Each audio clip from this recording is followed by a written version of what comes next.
నమస్తే, welcome to అక్షరం TV. ఇప్పుడు హెడ్లైన్స్ చూద్దాం.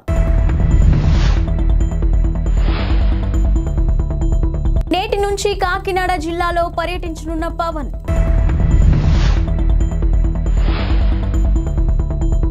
దుబాయ్ పారిపోయిన మాజీ ఎమ్మెల్యే షకీల్ కుమారుడు. మరో సంస్థను సొంతం చేసుకున్న అదానీ గ్రూప్. జనసేనాని పవన్ కళ్యాణ్ నేటి నుంచి 3 రోజుల పాటు కాకినాడ జిల్లాలో పర్యటించనున్నారు. కాకినాడ విద్యుత్ నగర్లోని ఓ ప్రైవేట్ గెస్ట్ హౌస్ లో ఆయన బస చేశారు. ఇక ఈ రోజు కాకినాడ జిల్లాలలోని 7 నియోజకవర్గాలపై ఆయన సమీక్ష నిర్వహించనున్నారు. నియోజకవర్గాల్లో టీడీపీతో సమన్వయం చేసుకుని పనిచేసేలా దిశానిర్దేశం చేయనున్నారు. ఇక వివిధ ప్రజా సంఘాలు, డ్వాక్రా సంఘాలతో కూడా ఆయన ముఖాముఖి నిర్వహించనున్నారు. తొలి విడత వారాహి యాత్రను కూడా ఆయన కాకినాడ నుంచే ప్రారంభించడం గమనార్హం. నియోజకవర్గాల సమీక్షను కూడా ఇప్పుడు ఆయన ఇక్కడి నుంచే ప్రారంభించనున్నారు. మితిమీరిన వేగంతో కారు నడిపి ప్రజాభవన్ ఎదుట ట్రాఫిక్ బారికేడ్లను ఢీకొట్టిన కేసులో ప్రధాన నిందితుడైన బోధన్ మాజీ ఎమ్మెల్యే షకీల్ తనయుడు సాహిల్ అలియాస్ రాహిల్ అమీర్ దుబాయ్కి పారిపోయినట్టు పోలీసులు గుర్తించారు. ఇక కేసు నుంచి తప్పించుకునేందుకే తొలుత ముంబైకి, ఆ తర్వాత అక్కడి నుంచి దుబాయ్కి పరారైనట్టుగా పంచాగుట్ట పోలీసులు గుర్తించారు. నిన్న లుకౌట్ నోటీసును జారీ చేశారు. మరోవైపు సాహిల్ను కేసు నుంచి తప్పించేందుకు 20,000 నుంచి 25 లక్షలు చేతులు మారినట్టు ఆరోపణలు వినిపిస్తున్నాయి. ఇక శనివారం అర్ధరాత్రి ప్రమాదం జరగ్గా ఆదివారం తెల్లవారుజామున 4 వ్యక్తులు పోలీస్ స్టేషన్కు చేరుకుని పోలీసులతో మంతనాలు జరిపినట్టు అక్కడి సీసీటీవీలో రికార్డైంది. ఈ నేపథ్యంలో ఉన్నతాధికారులు అంతర్గత విచారణకు ఆదేశించారు. కాగా కేసు నుంచి నిందితుడు సాహిల్ను తప్పించేందుకే, మాజీ ఎమ్మెల్యే షకీల్ను ఇరికించేందుకే ప్రయత్నం చేసిన పంచాగుట్ట స్టేషన్ హౌస్ ఆఫీసర్ను Hyderabad police commissioner Kothakota Srinivas Reddy suspend చేశారు. భారత్ లో అదానీ గ్రూప్ అత్యంత వేగంగా విస్తరిస్తుంది. ఇప్పటికే పలు వ్యాపారాలను నిర్వహిస్తున్న అదానీ గ్రూప్ తాజాగా మరో కంపెనీని సొంతం చేసుకుంది. హల్వాద్ ట్రాన్స్మిషన్ లిమిటెడ్లోని 100% వాటాను కొనుగోలు చేసుకుంది. Halvad transmission limited, Adani energy solution లిమిటెడ్లను ఒప్పందాలపై సంతకాలు చేసింది. ఇక కంపెనీ టేక్ ఓవర్కు సంబంధించిన వార్తలు బయటకు రావడంతో అదానీ ఎనర్జీ సొల్యూషన్స్ షేర్లు దాదాపు 3% పెరిగాయి. టారిఫ్ బేస్డ్ కాంపిటేటివ్ బిల్డింగ్ ప్రక్రియ ద్వారా ఇక అదానీ గ్రూప్ ఈ ప్రాజెక్టును సొంతం చేసుకుంది. సుమారు 301 కిలోమీటర్ల మేరకు ట్రాన్స్మిషన్ ప్రాజెక్టును నిర్మించేందుకు అదానీ ఎనర్జీ సొల్యూషన్స్ దాదాపు 3,000 కోట్ల రూపాయలు పెట్టుబడులు పెట్టనుంది.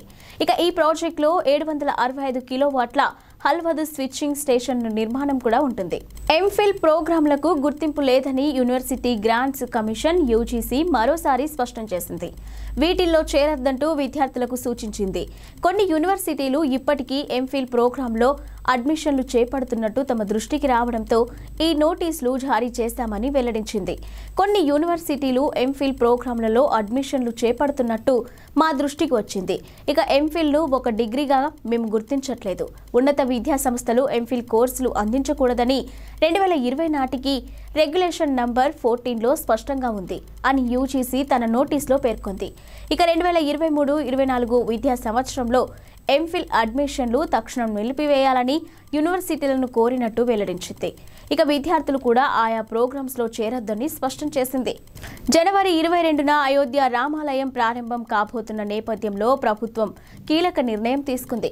అయోధ్య రైల్వే స్టేషన్ పేరును అయోధ్య ధామ్గా మార్చింది. ఇక జనవరి 22న జరగనున్న అయోధ్య రామయ్య ప్రాణ ప్రతిష్ఠ కార్యక్రమానికి ప్రధానమంత్రి నరేంద్ర మోదీ, ఉత్తరప్రదేశ్ ముఖ్యమంత్రి యోగి ఆదిత్యనాథ్ సహా 6,000 మందికి పైగా ముఖ్య అతిథులు హాజరు కానున్నారు.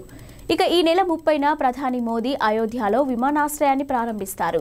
రోడ్ షో అనంతరం బహిరంగ సభలో మాట్లాడతారు. ఇక అదే రోజు అయోధ్య రైల్వే స్టేషన్లో కొత్త భవనాన్ని ప్రారంభిస్తారు. అత్యాధునిక సదుపాయాలతో నిర్మించిన ఈ రైల్వే స్టేషన్ భవనంలోని విమానాశ్రయంలో ఉన్నటువంటి సౌకర్యాలు లభిస్తాయి. సంప్రదాయ ఆలయ ఆర్కిటెక్చర్ స్ఫూర్తితో ఈ భవనాన్ని నిర్మించారు. Hyderabad collector Anudeep, GHMC commissioner Ronald Ross Telangana హైకోర్టుకు బుధవారం క్షమాపణలు చెప్పారు. చెరువుల రక్షణకు చర్యలు తీసుకోవడం లేదంటూ దాఖలైన పిటిషన్పై విచారణలో వివరాలు సమర్పించకపోవడంతో వీరిద్దరిపై హైకోర్టు సీరియస్ అయింది. దీంతో బుధవారం వీరిద్దరూ హైకోర్టు విచారణకు హాజరై క్షమాపణలు చెప్పారు. బేషరతుగా క్షమాపణలు చెప్పడంతో తదుపరి విచారణకు హాజరు నుంచి కోర్టు మినహాయింపునిచ్చింది. మరోవైపు రంగారెడ్డి కలెక్టర్ విచారణకు హైకోర్టు విచారణకు హాజరు కాలేకపోయారు. అనివార్య కారణాల వల్ల హాజరు కాలేకపోతున్నట్లు సమాచారం ఇచ్చారు. ఇక ఈ మేరకు ఆయన అఫిడవిట్లు దాఖలు చేయగా చీఫ్ జస్టిస్ అలోక్ అరాధే ఆధ్వర్యంలోని డివిజన్ బెంచ్ అనుమతించింది. తదుపరి విచారణకు హాజరు కావాలని ఆదేశించింది. కాగా హైదరాబాద్లో చెరువుల ఆక్రమణ వ్యవహారంపై హైకోర్టులో విచారణ జరుగుతుంది. హైకోర్టు ఆదేశాల మేరకు చెరువుల ఆక్రమణల వ్యవహారంలో రంగారెడ్డి జిల్లా కలెక్టర్ ఇదివరకే కోర్టుకు నివేదిక సమర్పించారు. అయితే ఎలాంటి చర్యలు తీసుకున్నారనేది నివేదికలో చెప్పకపోవడంపై హైకోర్టు సీరియస్ అయింది. తదుపరి విచారణను వచ్చే నెల 22కు వాయిదా వేసింది. కాగా హైదరాబాద్, రంగారెడ్డి జిల్లాల్లో చెరువులు ఆక్రమణలకు గురవుతున్నాయని, వీటి రక్షణ కోసం ఎలాంటి చర్యలు తీసుకోవడం లేదంటూ గతంలో అందిన లేఖను హైకోర్టు పిల్గా స్వీకరించింది. దీనిపైనే విచారణ కొనసాగుతుంది. తమిళ సినీ పరిశ్రమలో తీవ్ర విషాదం నెలకొంది. ప్రముఖ నటుడు డిఎండికే పార్టీ అధినేత విజయకాంత్ కన్నుమూశారు. కొంతకాలంగా అనారోగ్య సమస్యలతో బాధపడుతున్న ఆయన చెన్నైలోని ఓ ఆసుపత్రిలో చికిత్స పొందుతూ తుది శ్వాస విడిచారు. ఆయన వయసు 71 సంవత్సరాలు. ఆయన మరణ వార్తతో అభిమానులు, పార్టీ కార్యకర్తలు షాక్కు గురవుతున్నారు. సినీ, రాజకీయ ప్రముఖులు ఆయన మృతి పట్ల ప్రగాఢ సంతాపాన్ని వ్యక్తం చేస్తున్నారు. కుటుంబ సభ్యులకు సానుభూతిని తెలియజేస్తున్నారు. జ్వరం, శ్వాస సంబంధిత సమస్యలు, దగ్గు తదితర సమస్యలతో గత నెలలో ఆయన ఆసుపత్రిలో చేరారు. ఇక ఆ సమయంలోనే ఆయన చనిపోయారనే వార్తలు కూడా వచ్చాయి. అయితే ఆయన కోలుకొని ఆసుపత్రి నుంచి డిశ్చార్జ్ అయ్యారు. అయితే కదల్లేని స్థితిలో చాలా బలహీనంగా కనిపించారు. తాజాగా మళ్లీ అనారోగ్య సమస్యలు తలెత్తడంతో మళ్లీ ఆసుపత్రిలో చేర్పించారు. కరోనా సోకినట్టు ఈ ఉదయం వైద్య పరీక్షలో నిర్ధారణ అయింది. ఆరోగ్య పరిస్థితి విషమించడంతో ఆయన్ను వెంటిలేటర్పై ఉంచి చికిత్స కొనసాగించారు. అయితే వైద్యులు చేసిన ప్రయత్నాలు ఫలించలేదు. పరిస్థితి విషమించి కన్నుమూశారు. అమెరికాలోని టెక్సాస్ రాష్ట్రంలో గల టెస్లా గీగా ఫ్యాక్టరీలోని ఓ రోబో కారణంగా సాఫ్ట్వేర్ ఇంజనీర్ ఒకరు తీవ్రంగా గాయపడినట్టు వెలుగులోకి వచ్చింది. గీగా ఫ్యాక్టరీలో ప్రమాదాలపై America occupational safety and health administration విభాగానికి చెందిన నివేదికలో ఈ విషయం బయటపడింది. 2 ఏళ్ల క్రితం ఆస్టిన్లోని టెస్లా గీగా ఫ్యాక్టరీలో ఈ ఘటన జరిగింది. అల్యూమినియం పలకలను కోసి కారు విడి భాగాలను తయారు చేసేందుకు ఈ రోబోలను వినియోగిస్తారు. ఇక ఇవి రోబోల సాఫ్ట్వేర్ను ఇంజనీర్ అప్డేట్ చేస్తున్న సమయంలో ఈ ప్రమాదం జరిగింది. సాధారణంగా ఇలాంటి సమయాల్లో రోబోలను ఇనాక్టివేట్ చేస్తారు. అయితే ఈ ఘటన జరిగిన రోజున ఓ రోబో ప్రమాదవశాత్తు యాక్టివేట్ అయింది. అప్డేట్ సమయంలో అది ఇంజనీర్ను కింద పడదోసి అదిమిపెట్టి బంధించింది. రోబోకు ఉన్న పదునైన భాగాలు బాధితుడి వీపు భాగంలో దిగబడ్డాయి. అతడి చేతికి కూడా తీవ్ర గాయమైంది. ఫ్యాక్టరీలో ఫ్లోర్ రక్తసిక్తమైంది. ఈ ప్రమాదం మినహా 2021-22లో మరే ఇతర ప్రమాదాలు జరగలేదు. అయితే ఫ్యాక్టరీలో భద్రతాపరమైన లోపాలు ఉన్నట్టు ఆ నివేదికలో వెల్లడైంది. ఇక టెక్సాస్లోని ఫ్యాక్టరీలో గతేడాది సగటున 21 మంది సిబ్బందిలో ఒకరు గాయాల పాలయ్యారని ఇంజ్యూరీ రిపోర్ట్లో తెలిసింది. ఆటోమొబైల్ రంగంలో సగటు కంటే ఇదే అధికం. ఇక ఇతర కార్యకలాపాల్లో తగినన్ని జాగ్రత్తలు లేకపోవడంతో ఉద్యోగులకు రిస్క్ ఎక్కువవుతుందని తెలిపారు. వచ్చే ఏడాది రష్యాలో పర్యటించాలంటూ భారత ప్రధాని మంత్రి నరేంద్ర మోదీని ఆ దేశ అధ్యక్షుడు వ్లాదిమిర్ పుతిన్ ఆహ్వానించారు. రష్యాలో మా స్నేహితుడిని చూసి సంతోషిస్తామంటూ ఆసక్తికరంగా వ్యాఖ్యానించారు. ఇక 5 రోజుల అధికారిక పర్యటనలో భాగంగా రష్యాలో ఉన్న భారత విదేశాంగ మంత్రి జయశంకర్తో భేటీ సందర్భంగా పుతిన్ ఈ వ్యాఖ్యలు చేశారు. భారత్ రష్యా మధ్య వాణిజ్య టర్నోవర్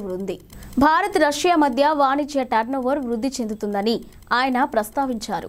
ముడి చమురు, అత్యాధునిక టెక్నాలజీ రంగాలు ఇందుకు ప్రధానంగా దోహదపడుతున్నాయని పుతిన్ అన్నారు. వరుసగా 2వ సంవత్సరం చక్కటి వృద్ధి నమోదైందని, గతేడాదితో పోలిస్తే మరింత మెరుగుదల ఉందని ప్రస్తావించారు. కేంద్ర హోంమంత్రి అమిత్ షా ఈరోజు హైదరాబాద్కు వస్తున్నారు. ఔటర్ రింగ్ రోడ్డు సమీపంలోని కొంగరా కలాన్లో ఈరోజు బీజేపీ రాష్ట్ర విస్తృత స్థాయి సమావేశాన్ని నిర్వహిస్తున్నారు. ఈ కార్యక్రమానికి అమిత్ షా హాజరు కానున్నారు. ఢిల్లీ నుంచి శంషాబాద్ విమానాశ్రయానికి చేరుకున్న తర్వాత ఆయన నోవాటెల్ హోటల్కు వెళ్తారు.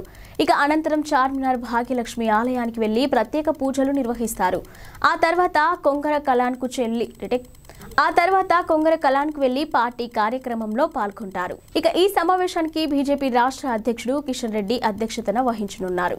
ఇక కె లక్ష్మణ్, డికే అరుణ, బండి సంజయ్, ప్రకాష్ జవదేకర్, తరుణ్ చుగ్, ఇక సునీల్ బన్సల్, పార్టీ జిల్లా అధ్యక్షులు, మండల అధ్యక్షులు హాజరు కానున్నారు.